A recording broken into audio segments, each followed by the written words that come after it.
కృతయుగం నాటి పురాతన ఆలయం శ్రీ మహావిష్ణువు దశావతారాల్లో మొదటి అవతారమైన మత్స్యావతార స్వరూపంలో కొలువై ఉన్న పవిత్ర క్షేత్రం.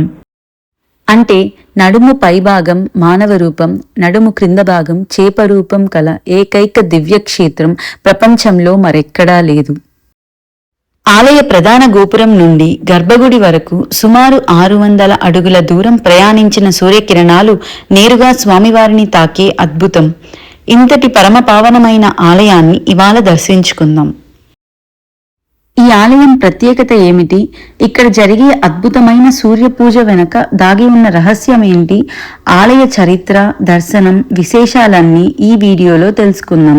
కాబట్టి వీడియోను చివరి వరకు తప్పకుండా చూడండి. ఈ ఆలయం తిరుపతి జిల్లాలోని నాగలాపురంలో ఉంది. తిరుపతి నుండి 64 కిలోమీటర్ల దూరంలో ఉంది. సాధారణంగా తిరుమలకి వెళ్లే భక్తులు ఈ ఆలయాన్ని కూడా దర్శించుకుంటారు. ఆలయం టైమింగ్స్ ఉదయం 6 గంటల నుండి 12:30 వరకు, తిరిగి సాయంత్రం 4 గంటల నుండి 8 గంటల వరకు. ఈ ఆలయాన్ని విజయనగర సామ్రాజ్యాధినేత శ్రీకృష్ణదేవరాయలు 16వ శతాబ్దంలో తన తల్లి నాగలాంబ జ్ఞాపకార్థం నిర్మించారు. అందుకే ఈ ఊరికి నాగలాపురం అనే పేరు ప్రసిద్ధి చెందింది. పురాణాల ప్రకారం ఒకసారి సోమకాసురుడు అనే రాక్షసుడు బ్రహ్మదేవుని వద్ద నుండి 4 వేదాలను దొంగలించి సముద్రం అడుగున దాచిపెడతాడు. వేదాలు లేకపోవడంతో సృష్టి ఆగిపోతుంది. అప్పుడు దేవతలు బ్రహ్మ వేడుకోగా శ్రీ మహావిష్ణువు దశావతారాలలో మొట్టమొదటిదైన మత్స్యావతారం అంటే చేప రూపంలో సముద్రంలోకి ప్రవేశించి సోమకాసురుని సంహరించి వేదాలను తిరిగి బ్రహ్మకు అప్పగిస్తారు. ఆ మత్స్య రూపంలోనే స్వామి ఇక్కడ స్వయంభూగా వెలిశారు. గర్భాలయంలో స్వామివారు మత్స్య నారాయణుడిగా శ్రీదేవి భూదేవి సమేతుడై కొలువై ఉన్నారు. వేదాలను రక్షించడానికి వచ్చిన అవతారం కావడం వల్ల స్వామివారి విగ్రహానికి పాదాలు ఉండవు. వేదాపహరణ జరిగిన సమయంలో సోమకాసుర సంహారం కోసం సముద్ర గర్భంలోకి వెళ్లిన స్వామి ఎన్ని రోజులకి తిరిగి రాకపోవడం వల్ల అమ్మవారు కూడా భూలోకానికి పయనమవుతుంది. భూమి మీద విష్ణుమూర్తి శిలారూపధారుడై ఉన్నాడని తెలుసుకొని అక్కడకు చేరుకొని స్వామి వారికి అభిముఖంగా శిలారూపంలో నిలిచిపోయిందని ఆలయ స్థల పురాణం ద్వారా మనకు తెలుస్తుంది. ఆనాటి సంఘటనకు సాక్ష్యంగా నేటికి ఆలయంలో స్వామివారు పడమరకు అభిముఖంగా దర్శనమిస్తే వేదవల్లి అమ్మవారు తూర్పునకు అభిముఖంగా దర్శనమిస్తారు. నారాయణుడు వేదాలను తిరిగి ఇచ్చిన స్థలం కావడం వల్ల ఈ ప్రాంతం వేదపురి, వేదారణ్య క్షేత్రం, హరికంఠాపురంగా ప్రసిద్ధి చెందింది. శ్రీ మహావిష్ణువు మత్స్యావతార రూపంలో సముద్రంలో సంవత్సరాల తరబడి యుద్ధం చేసి వచ్చినందున స్వామి దివ్య శరీరానికి వెచ్చదనం కలిగించేందుకు సూర్య భగవానుడు తన కిరణాలను స్వామివారి మీద ప్రసరింపజేయడమే సూర్య పూజోత్సవం. ప్రతి సంవత్సరం మార్చ్ 23, 24, 25వ తేదీలలో ఈ ఆలయంలో సూర్య పూజోత్సవం వైభవంగా జరుగుతుంది. ఈ ఉత్సవంలో ప్రధాన రాజగోపురం నుండి 630 అడుగుల దూరంలో ఉన్న మూల విరాట్పై సూర్యకిరణాలు నేరుగా ప్రసరిస్తాయి. మొదటి రోజు స్వామివారి పాదాలపై, రెండో రోజు నాభిపై, మూడవ రోజు స్వామి శిరస్సుపై సూర్యకిరణాలు ప్రసరించి స్వామి దివ్య రూపాన్ని మరింత తేజోవంతం చేస్తాయి. అలాగే మార్చ్ 26, 27, 28వ తేదీలలో 3 రోజుల పాటు తెప్పోత్సవాలు జరుగుతాయి. ఏప్రిల్ నెలలో పౌర్ణమి నుండి 10 రోజులు బ్రహ్మోత్సవాలు కన్నుల పండుగగా జరుగుతాయి. ప్రతిరోజు 3 పూటల నిత్య పూజలు జరుగుతాయి. ఈ ఆలయం 1967 నుండి తిరుమల తిరుపతి దేవస్థానం వారి ఆధీనంలోకి వచ్చింది. ఆనాటి నుండి ఇక్కడ నిత్య, వార, పక్ష, మాస, సంవత్సరోత్సవాలు కన్నుల పండుగగా జరుగుతున్నాయి. ఇప్పుడు ఆలయంలోని ప్రతి ప్రధాన సన్నిధిని వరుసగా తెలుసుకుందాం. ముందుగా శ్రీ వినాయక స్వామి సన్నిధి. ఏ శుభకార్యానికైనా ముందు విఘ్నాలను తొలగించే విఘ్నేశ్వరుణ్ణి దర్శించడం భారతీయ సంప్రదాయం. అందుకే ఆలయంలోకి వచ్చిన భక్తులు ముందుగా శ్రీ వినాయక స్వామిని దర్శించి అనంతరం ప్రధాన ఆలయానికి వెళ్తారు. ఆలయ గర్భగుడి చుట్టూ ఉన్న ప్రాకారంలో ఎంతో విశిష్టత కలిగిన పవిత్రమైన దేవతామూర్తులు ఉన్నారు. ఆలయంలోని దేవతామూర్తులను దర్శించినప్పుడు భూలోకంలోని వైకుంఠంలా అనిపిస్తుంది. ప్రధాన ఆలయానికి ఎదురుగా శ్రీ మహావిష్ణువు వాహనమైన గరుడాల్వార్ దర్శనమిస్తారు. భక్తి, శరణాగతి, అచంచల విశ్వాసానికి గరుడు ప్రతీక. సంప్రదాయం ప్రకారం గరుడాల్వార్ను దర్శించిన తర్వాతే మూల విరాట్ దర్శనానికి వెళ్తారు.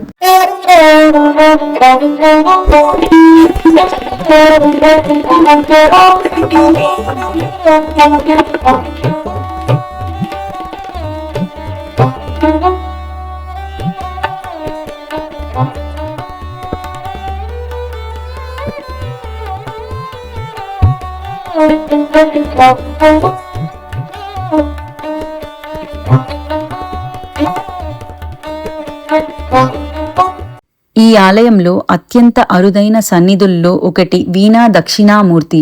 పరమశివుడు జగద్గురువుగా చేతిలో వీణను ధరించి దర్శనమివ్వడం చాలా అరుదు. సంగీతం, వేదాలు, శాస్త్రాలు, జ్ఞానం, కళలకు ఆయనే అధిదేవత. సంగీత విద్వాంసులు, విద్యార్థులు, గురువులు ప్రత్యేకంగా ఈ స్వామిని దర్శించి ఆశీర్వాదం పొందుతారు. ప్రతి ద్వారానికి ద్వారపాలకులు ఉండడం ఇక్కడ మరో విశేషం. ఇప్పుడు గర్భగుడి ద్వారం వద్ద మహావిష్ణువు వైకుంఠ ద్వారపాలకులైన జయుడు, విజయుడు దర్శనమిస్తారు. పురాణాల ప్రకారం వీరు వైకుంఠ ద్వారాన్ని కాపాడే మహాభక్తులు. సనకాది మహర్షుల శాపం వల్ల 3 జన్మల్లో హిరణ్యాక్ష హిరణ్యకశిపులు, రావణ కుంభకర్ణులు, శిశుపాల దంత వక్రులుగా జన్మించి చివరకు తిరిగి వైకుంఠానికి చేరుకున్నారని పురాణాలు చెబుతున్నాయి. గర్భగుడి సమీపంలో వైకానస ఆగమ సాంప్రదాయానికి చెందిన వికనస మహర్షి, తాపస మహర్షి విగ్రహాలు ఉన్నాయి. వైకానస ఆగమాన్ని మహావిష్ణువే వికనస మహర్షికి ఉపదేశించారని విశ్వాసం. ఈ ఆలయంలో నిత్యారాధనలు కూడా వైకానస ఆగమ విధానంలోనే జరుగుతాయి. ఇప్పుడు మనం చూస్తున్నది ధ్వజస్తంభం ముందు ఉన్న గోపురంలోని శిల్పాలు. ఇక్కడ బ్రహ్మ, విష్ణు, మహేశ్వరులు ఉన్న ఒక శిల్పం మరియు మత్స్యావతారంలో సనత్కుమారులతో ఉన్న ఒక శిల్పాన్ని మనం దర్శించుకోవచ్చు. సనత్కుమారులు అంటే బ్రహ్మదేవుని మానసపుత్రులు. వీరే సనకుడు, సనాతనుడు, సనందనుడు, సనత్కుమారుడు. అలాగే గజేంద్ర మోక్షానికి సంబంధించిన శిల్పాలు, కృష్ణుని బాల్యానికి సంబంధించిన శిల్పాలు, ఇంకా ఎన్నో రహస్యాలను ఈ శిల్పాల ద్వారా మనం తెలుసుకోవచ్చు. ఇప్పుడు మనం ఆలయంలోని ప్రధాన దైవమైన శ్రీ వేదనారాయణ స్వామిని దర్శిస్తున్నాం. ఇక్కడ శ్రీ మహావిష్ణువు శ్రీదేవి, భూదేవి సమేతంగా కొలువై ఉన్నారు. స్వామివారు ఇక్కడ మత్స్యావతారంలో నడుము వరకు మానవ రూపంలో, నడుము కింద చేప రూపంలో దర్శనమివ్వడమే ఈ ఆలయ విశిష్టత. ప్రత్యేక సన్నిధిలో కొలువైయున్న శ్రీ వేదవల్లి తాయార్ మహాలక్ష్మి స్వరూపిణి. వివాహం, సంతానం, కుటుంబ శాంతి, ఐశ్వర్యం కోసం భక్తులు అమ్మవారిని దర్శిస్తారు. ఇక్కడ ఉన్న ఉపాలయాలలో ఆంజనేయ స్వామి ఇంకా లక్ష్మీ నరసింహస్వామిని దర్శించుకోవచ్చు. ఇంకా ఈ సన్నిధిలో శ్రీరామచంద్రుడు, సీతాదేవి, లక్ష్మణస్వామి, ఆంజనేయ స్వామి కలిసి దర్శనమిస్తారు.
గుర్రం తలతో దర్శనమిచ్చే మహావిష్ణు అవతారం హయగ్రీవుడు.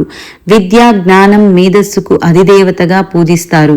విద్యార్థులు పరీక్షలకు ముందు ప్రత్యేకంగా ఈ స్వామిని దర్శించుకుంటారు. మొట్టమొదటి అవతారంగా వెలసిన శ్రీ మహావిష్ణువు యొక్క వేదనారాయణ స్వామి ఆలయం భూలోక వైకుంఠం. ఈ ఆలయాన్ని జీవితంలో ఒక్కసారైనా దర్శించి తరిద్దాం. మన పూర్వీకులు ఎంతో శ్రమించి భక్తితో నిర్మించి మనకు అందించిన ఈ పవిత్ర ఆలయాలను కాపాడుకుందాం. సనాతన ధర్మాన్ని, మన సంస్కృతిని, ఈ ఆధ్యాత్మిక వారసత్వాన్ని భావితరాలకు అందిద్దాం. నాగలాపురం నుండి కేవలం 11 కిలోమీటర్ల దూరంలో మరో ప్రముఖ శైవ క్షేత్రం ఉంది. ఈ ఆలయంలో హాలాహలం సేవించి పార్వతీదేవి ఒడిలో శయనిస్తున్న సుమారు 12 అడుగుల మహాదేవుని దివ్య రూపాన్ని దర్శించవచ్చు. ఈ ఆలయం యొక్క వీడియో లింక్ను ఈ వీడియో డిస్క్రిప్షన్లో ఇచ్చాను, తప్పకుండా చూడండి. ఈ వీడియో కనుక మీకు నచ్చినట్లయితే లైక్ చేయండి, షేర్ చేయండి, అలాగే సబ్స్క్రైబ్ చేసుకోవడం మాత్రం మర్చిపోకండి. ఓం నమో నారాయణాయ.